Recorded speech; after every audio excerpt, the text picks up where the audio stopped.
High friends, welcome back to my channel Mou and পিহুর লাইফস্টাইলে। তো আমরা আজকে যাচ্ছি রানাঘাট।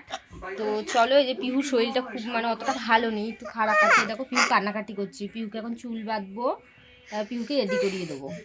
আর এই যে ইনি বসে আছে, এখনো রেডি হয়নি। আর এইদিকে দাঁড়াও দেখাচ্ছি।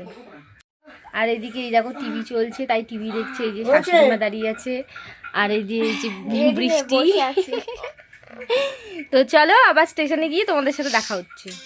তো আমরা রেডি হয়েই বেরিয়ে পড়লাম। তো দেখো আমরা এই বাড়ির সামনে রয়েছি। এই যে শুভশ্রী তোমাদেরকে সবাইকে হাই করে দিল।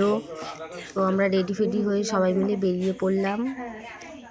তো এই বেরিয়ে রাস্তা দিয়ে যাচ্ছি, বাড়ি থেকে অনেকটাই দূর স্টেশন। তো কিছুটা দূর হেঁটে গিয়ে তারপরে এই টোটোতে উঠতে হয়। টোটোতেও কিছুক্ষণ যেতে হয়, ওই 10-15 মিনিট মতো লাগে, 10-15 মিনিট লাগে, বেশি লাগে না। তো এই টোটো করে গিয়ে তারপরে স্টেশনে পৌঁছাতে হয়। তারপরে চলে আসলাম আমরা খড়দা স্টেশনে। দেখো চলে এসলাম খড়দা স্টেশনে। স্টেশনে আসার পর ওদের খিদা পেয়ে গেছিলো, কারণ সন্ধ্যাবেলা হয়ে গেছিলো, তো ওই জন্য খিদে পেয়ে গেছিলো, তাই একটুখানি কিছু খেয়ে নিল।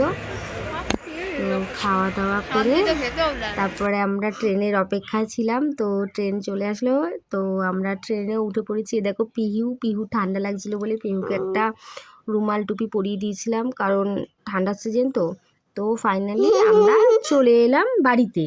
এ দেখো আমার ছোটো ননদ হচ্ছে কি ঝাড় দিচ্ছিল। তো আজকে ব্লগটা এইটুকুই ছিল। তোমাদের কেমন লাগলো জানিও। তো চ্যানেলটা ভালো লাগলে প্লিজ সাবস্ক্রাইব করে দিও।